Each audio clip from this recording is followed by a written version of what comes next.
Welcome to exam विवेचना। तो दोस्तों, आज की इस वीडियो में हम डिस्कस करेंगे HPLT टेट प्रैक्टिस सेट 3 के बारे में, ठीक है ना। इससे पहले हमने 2 प्रैक्टिस सेट को डिस्कस करा है या 2 वीडियोस को डिस्कस करा है। अगर अभी तक आपने उन्हें नहीं देखा है तो आप उन्हें भी देख सकते हो। वीडियो आपको प्लेलिस्ट में मिल जाएगी, अर्थात प्लेलिस्ट बनी है, वहाँ पर जाकर आप उन्हीं सभी वीडियो को देख सकते हो और डिस्क्रिप्शन बॉक्स में भी उनका लिंक दे दिया गया है। इसी के साथ अगर अभी तक आप हमारे टेलीग्राम ग्रुप के साथ नहीं जुड़े हैं तो आप हमारे टेलीग्राम ग्रुप के साथ भी जुड़ सकते हो। उसका लिंक भी आपको डिस्क्रिप्शन बॉक्स में दे दिया गया है, ठीक है। वहाँ पर मैं ये सभी PDF आपको सेंड कर देता हूँ। इसके पश्चात हमारी टीम के द्वारा LT टेट, LT कमीशन और PGT हिंदी के लिए कोर्स लॉन्च कर दिए गए हैं। अगर आप लोग इंटरेस्टेड हो तो आप संपर्क कर सकते हो। तो देखिए, यहाँ पर मैं आपको दिखा देता हूँ। ये है सारा प्रोसीजर। संपर्क करने के लिए यहाँ पर नंबर दे दिया गया है। अगर आप इंटरेस्टेड हो तो इस नंबर पर संपर्क अवश्य करिएगा। तो चलिए करते हैं आज की वीडियो को स्टार्ट। तो यहाँ पर पहला प्रश्न पूछा गया है, स्वर ध्वनि का प्रकार गलत है। तो बताना है, यहाँ पर स्वर ध्वनि के कुछ विकल्प दिए गए हैं, इनमें से एक गलत होगा, उसका हमने चयन करना है, वो कौन सा होगा। विकल्प में है दीर्घ, प्लुत, ह्रस्व या यण। तो यहाँ पर जो गलत विकल्प हो जाएगा तो वो हो जाएगा विकल्प डी, यण स्वर ध्वनि का प्रकार नहीं होता है। क्या है, जो यण होता है ये स्वर ध्वनि का प्रकार नहीं होता है। बाकी दीर्घ, प्लुत और ह्रस्व ये तीनों ही स्वर ध्वनि के प्रकार होते हैं। चलिए अगला प्रश्न देख लेते हैं। प्रश्न संख्या है 2। इसमें पूछा गया है, खड़ी बोली का दूसरा नाम क्या है। विकल्प में है कौरवी, सरहिंदी, A और B दोनों या नाग भाषा। तो आपने सही विकल्प का चयन करना है। यहाँ पर क्या आएगा, तो यहाँ पर जो दूसरे का सही विकल्प हो जाएगा तो वो हो जाएगा विकल्प सी, कौरवी और सरहिंदी खड़ी बोली के दूसरे नाम हैं। आपने कमेंट बॉक्स में सभी प्रश्नों का उत्तर देना है, ठीक है ना, मेरे उत्तर देने से पहले। इससे आपकी प्रैक्टिस भी हो जाएगी और आपको पता भी चलेगा आपको कितनी आवश्यकता है अब प्रैक्टिस करने की, ठीक है। चलिए अगला प्रश्न देख लेते हैं। प्रश्न संख्या 3, घर जमाई संगठनात्मक आधार पर कैसा शब्द है। विकल्प में है यौगिक, योगरूढ़, रूढ़ या उपयोगात्मक। तो बताना है सही विकल्प कौन होगा 3 का। तो सही विकल्प हो जाएगा विकल्प ए, जो घर जमाई है यह यौगिक शब्द के तौर पर जाना जाता है। अगला प्रश्न है 4, उ का उच्चारण स्थान क्या है। बहुत अच्छा और सिंपल सा प्रश्न है ये वाला। विकल्प में है कंठ्य, तालव्य, दंत्य या ओष्ठ। तो चलिए सही विकल्प बताइए क्या आएगा यहाँ पर। तो जो चौथे का सही विकल्प यहाँ पर आएगा तो वो आएगा विकल्प डी, ओष्ठ। अर्थात जब हम उ का उच्चारण करते हैं उस समय हमारे होठों या ओठ में किसी प्रकार की आकृति बन जाती है तो उसे ओष्ठ कहा जाता है। सही विकल्प यहाँ पर डी हो जाएगा। अगला प्रश्न है 5, निम्न में से पुल्लिंग शब्द का चयन कीजिए। विकल्प में है बृहस्पति, टोली, सोसाइटी या कंपनी। तो बताइए 5वें का सही विकल्प क्या होगा। तो जो 5वें का सही विकल्प हो जाएगा तो वो होगा विकल्प ए, बृहस्पति यह पुल्लिंग शब्द होगा। बाकी टोली, सोसाइटी और कंपनी ये तीनों ही स्त्रीलिंग शब्द होंगे। इसका भी ध्यान रखना आपने। देखिए एक ही प्रश्न में आपके 4 प्रश्न बन जाते हैं। अगला प्रश्न है 6। इसमें पूछा गया आपसे, जाके प्रिय न राम बदेही पंक्ति किस कवि की है। बहुत अच्छी और आसान पंक्ति है। विकल्प में है सूरदास, तुलसीदास, बिहारी या मीराबाई।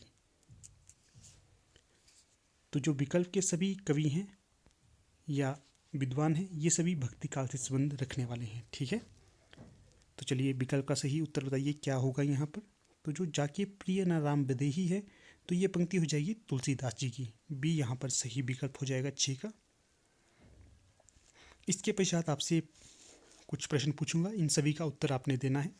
जितने भी प्रश्नों का उत्तर मैं पूछता हूँ सभी को उनके उत्तर देने हैं, क्योंकि इससे आपका एक तो रिवीजन होगा और दूसरा आपको पता चलेगा कि ये सही विकल्प हो जाएंगे। आगे से आपको ये याद रहेंगे जितने भी प्रश्न पूछना हूँ। प्रश्न ये होगा, देखिए जो बिहारी है इनकी एक रचना का नाम बताना है। चलिए मैं बता देता हूँ। तो जो बिहारी है, बिहारी की एक रचना है बिहारी सतसई। तो इसमें आपने बताना है कितने बिहारी सतसई में बिहारी ने कितने दोहों को प्रयोग किया गया है। अर्थात इसमें जो इनकी रचना है बिहारी से, इसमें कुल कितने दोहे संकलित हैं ये आपने बताना है, ठीक है ना। ये भी आपको थोड़ी सी हिंट दे देता हूँ, 700 के आसपास है। अब एग्जैक्ट आपने बताना है, ठीक है, कितने होंगे। उसके पश्चात आपका अगला प्रश्न होगा, जो सूरदास हैं ये किस प्रकार की भक्ति को प्रयोग में लाते थे। इसके पश्चात अगला प्रश्न होगा, तुलसीदास जी की भक्ति भी बतानी है आपने। और चौथा प्रश्न ये हो जाएगा कि मीराबाई की भक्ति भी आपने बतानी है, इनकी भक्ति क्या क्या होंगी। चलिए अगला प्रश्न देख लेते हैं। 7वां पूछा गया है, जगदीश शब्द का सही संधि विच्छेद होगा। तो बताइए जगदीश शब्द का सही संधि विच्छेद क्या होगा। विकल्प 4 आपके समक्ष दिए गए हैं यहाँ पर। तो 7वें का जो सही विकल्प हो जाएगा, तो 7वें का सही विकल्प हो जाएगा विकल्प डी, जगत जमा ईश। ये जगदीश का सही विकल्प हो जाएगा संधि विच्छेद। अगला प्रश्न 8, अनामिका किसकी कृति है। विकल्प में है सूर्यकांत त्रिपाठी निराला, रामधारी सिंह दिनकर, मीराबाई या महादेवी वर्मा। तो 8वें का सही विकल्प बताइए क्या आएगा।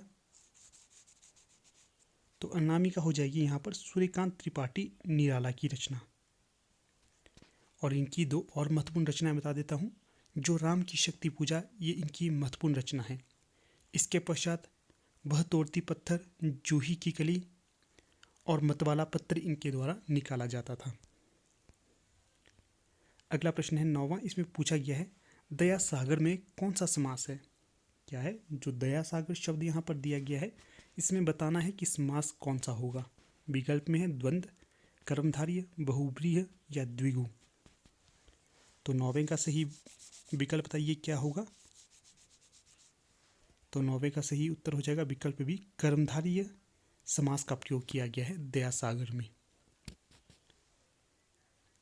अगला प्रश्न है यहाँ पर 10, उसके मुख को कोई कमल कोई चंद्र कहता है। क्या है, उसके मुख को कोई कमल और कोई चंद्र कहता है।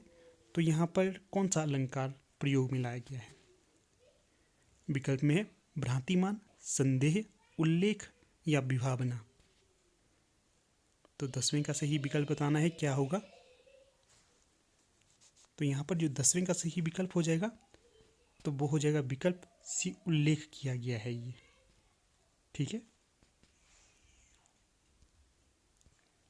अगला प्रश्न यहाँ पर पूछा गया है 11, निम्न में से कौन सा युग्म गलत होगा। तो यहाँ पर कुछ युग्म आपके समक्ष दिए गए हैं। पहला युग्म है दांत काटी रोटी, गहरी मित्रता, जलती आग में घी डालना, क्रोध को और भड़काना, बाँह पकड़ना, सहारा देना, धज्जियाँ उड़ाना, समझाना। तो 11वें का सही विकल्प कौन सा होगा। तो जो विकल्प डी है धज्जियाँ उड़ाना, इसका जो तात्पर्य या अर्थ समझाना नहीं होता है, बेइज्जती करना या निराश करना, इसी प्रकार इसका तात्पर्य निकलता है। बाकी जो दांत काटी रोटी, ये गहरी मित्रता होता है, बिल्कुल सही है। फिर जलती आग में घी डालना, क्रोध को और भड़काना, ये हो जाता है। फिर है बाँह पकड़ना, तो इसका तात्पर्य निकलता है सहारा देना। बाकी सभी विकल्प सही हो जाएंगे, जो विकल्प डी है ये यहाँ पर गलत हो जाएगा। अगला प्रश्न देख लेते हैं 12। इसमें पूछा गया है व्याकरण की दृष्टि से कौन सा शब्द शुद्ध होगा। विकल्प में है तदुपरांत, खुराक, उच्छ्वास या अंजलि। तो 12 का सही विकल्प बताइए क्या होगा। तो यहाँ पर 12 का सही विकल्प हो जाएगा सी, उच्छ्वास। व्याकरण की दृष्टि से जो शब्द शुद्ध होगा तो वो विकल्प सी होगा। अगला प्रश्न यहाँ पर पूछा गया है 13। इसमें पूछा गया है छली शब्द का विलोम क्या होगा। तो जो छली है, छल देने वाला, इस शब्द का विलोम बताना है। 13 का कौन सा होगा। यहाँ पर आपको 2 ही विकल्प दिखा देता हूँ और आगे और भी दिखा देता हूँ, रुकिए। निश्चल, छलवा, धोखेबाज या तेजवान। तो बताना है यहाँ पर सही विकल्प क्या होगा छली का। तो ये हो जाएगा विकल्प सी, धोखेबाज। 13 का सही विकल्प सी नहीं होगा मित्रों, रुकिए फिर से बता देता हूँ। ये था आपका छली शब्द का विलोम। तो छली शब्द का विलोम ये हो जाएगा निश्चल, अर्थात जो कोई छल नहीं करता है, छल से आता है तात्पर्य जो छल करने वाला, उसे छली कहा जाता है। और जो निश्चल होता है वो किसी प्रकार का छल नहीं करता है, 13 का सही विकल्प यहाँ पर ए हो जाएगा। अगला प्रश्न यहाँ पर पूछा गया है 14, कौन सा शब्द भिन्न अर्थ और प्रकृति का है? विकल्प में है आपदा, विपदा, इलम या मुसीबत। तो 14 का सही विकल्प बताइए क्या होगा? तो ये हो जाएगा विकल्प सी, इलम। जो इलम शब्द है ये भिन्न अर्थ और प्रकृति का है। बाकी आपदा, विपदा या मुसीबत ये तीनों ही एक ही प्रकृति या एक ही अर्थ के हैं। अगला प्रश्न है यहाँ पर 15, चिदम्बरा किसकी रचना है? विकल्प में है जयशंकर प्रसाद, महादेवी वर्मा, सूर्यकांत त्रिपाठी, निराला या सुमित्रा नंदन पंत। तो 15 का सही विकल्प बताइए क्या होगा? तो यहाँ पर जो 15 का सही विकल्प हो जाएगा तो वो हो जाएगा विकल्प डी, सुमित्रा नंदन पंत की रचना हो जाएगी। यहाँ से आपसे एक प्रश्न पूछ लेता हूँ मैं। आपको बताना है कि यहाँ पर जो 4 विकल्प दिए गए हैं इनमें से किसी एक की रचना है कामायनी। तो बताना है वो किसकी रचना होगी, ठीक है। चलिए अगला प्रश्न देख लेते हैं 16। इसमें पूछा गया है खलनायक में कौन सा समास है? विकल्प में है कर्मधारय, अव्ययी भाव, तत्पुरुष या बहुब्रीहि। तो 16 का सही विकल्प कौन सा होगा? तो 16 का सही विकल्प हो जाएगा विकल्प ए, कर्मधारय। जो खलनायक है इसमें कर्मधारय समास का प्रयोग किया गया है। अगला प्रश्न है 17, अर्थ के आधार पर वाक्य नहीं है। तो बताना है कि जो अर्थ के आधार पर वाक्य कौन सा नहीं है। तो यहाँ पर जो 17 का सही विकल्प हो जाएगा तो वो हो जाएगा विकल्प सी, देशवाचक। जो देशवाचक है ये अर्थ के आधार पर वाक्य नहीं होगा। बाकी इच्छावाचक, प्रश्नवाचक, आज्ञावाचक ये सभी ही अर्थ के आधार पर वाक्य होंगे। अगला जो प्रश्न है 18, इसमें पूछा गया है लेखक और उसकी कृति के युग्म में कौन सा युग्म गलत होगा? चलिए देख लेते हैं। अंधा युग ये बताया गया है लक्ष्मी नारायण लाल का, फिर अंधा युग नहीं, अंधा कुआं। चलिए अंधा युग निकल ही गया है, तो आप बताइए जो अंधा युग है ये किसकी रचना होगी, ठीक है। इस रचना के रचनाकार का नाम आपने बताना है। फिर है चक्रव्यूह, तो ये बताई गई है लक्ष्मी नारायण मिश्र की। फिर है बिना दीवारों के घर, ये मनु भंडारी की बताई गई है। और सफ़ेद कौवा ये मंजुल भगत की बताई गई है। तो बताना है इनमें से कौन सा असंगत है।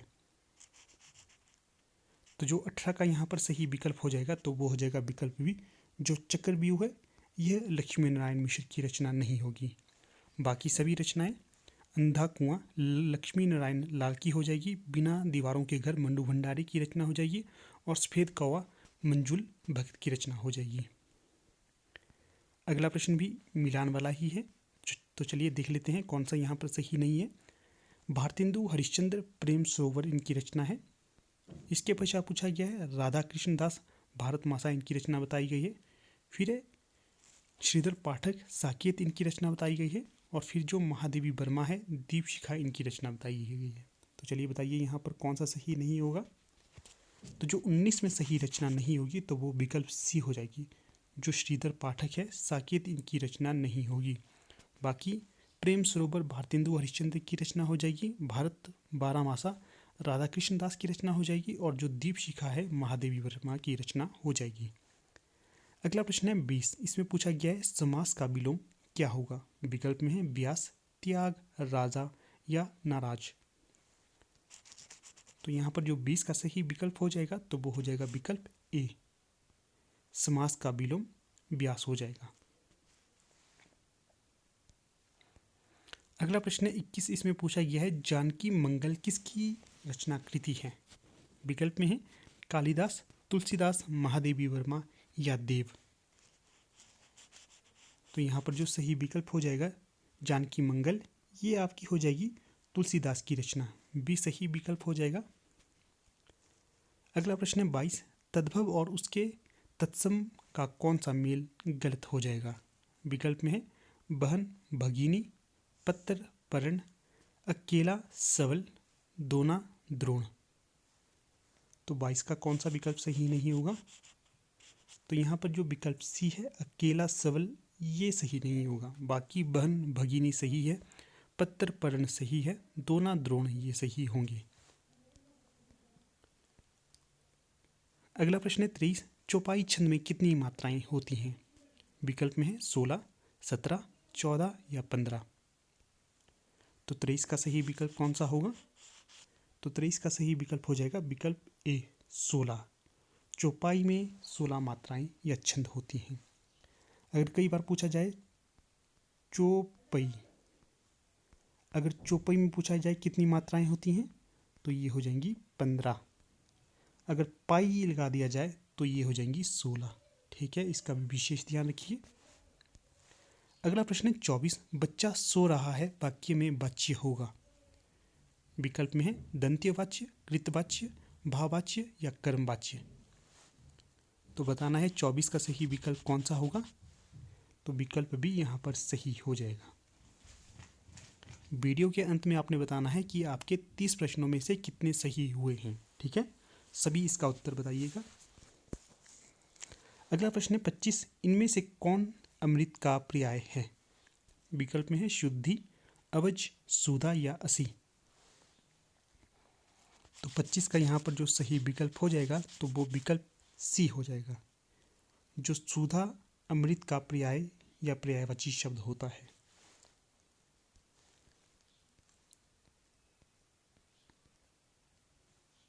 अगला प्रश्न है यहाँ पर 26, उज्ज्वल में उपसर्ग है। तो बताइए उज्ज्वल में कौन सा उपसर्ग होगा। विकल्प में है आपके समक्ष उत, उज, उच्च या उप। तो जो 26 का सही विकल्प हो जाएगा तो वो हो जाएगा विकल्प ए उत। उत उज्ज्वल में उपसर्ग है। बाकी है 27, जो छाती के बल चलता है उसके लिए एक शब्द बताइए क्या होगा। विकल्प में है उरग, राधा, सालग या प्रत्यक्षु। तो 27 का यहाँ पर सही विकल्प क्या होगा। तो ये हो जाएगा विकल्प ए उरग, अर्थात उरग का तात्पर्य होता है छाती। तो जो छाती से चलने वाला हो उसे उरग कहा जाता है। उदाहरण के लिए मगरमच्छ, छिपकली इत्यादि। अगला प्रश्न है 28, कहानी में कौन सा प्रत्यय होगा। विकल्प में है आनी, नी, अनि या निय। तो 28 का सही विकल्प बताइए क्या होगा। तो जो यहाँ पर 28 का सही विकल्प हो जाएगा तो वो हो जाएगा विकल्प ए, कहानी में आनी प्रत्यय होगा। तो यहाँ पर फिर से बता देता हूँ, आपको कई बार बताया है, जो उपसर्ग होता है वो आगे लगता है। जैसे उज्ज्वल में उत ये उपसर्ग है, और जो प्रत्यय होता है ये प्रत्यय अंत में लगता है। जैसे कहानी में अंत में आने की ध्वनि आ रही है, ये प्रत्यय हो गया। चलिए अगला प्रश्न देख लेते हैं 29, इसमें पूछा गया है इनमें से कौन सा शब्द प्राणीवाचक संज्ञा है। विकल्प में है लड़का, लड़की, माता पिता, भाई बहन, उक्त सभी। यहाँ पर सही विकल्प हो जाएगा विकल्प डी, उक्त सभी प्राणीवाचक संज्ञा होंगी। लड़का, लड़की, माता पिता, भाई बहन। अगला और अंतिम प्रश्न है आज का, अद्भुत रस का स्थायी भाव है। जुगुप्सा, निर्वेद, विस्मय या रति। तो 30 का सही विकल्प बताइए क्या आएगा। तो यहाँ पर 30 का सही विकल्प हो जाएगा विस्मय। अद्भुत रस का स्थायी भाव होगा विस्मय। 30 का सही विकल्प सी हो जाएगा। तो चलिए ठीक है, अब वीडियो का समापन कर लेते हैं। आप लोग वीडियो के अंत तक बने रहे, इसका बहुत बहुत धन्यवाद।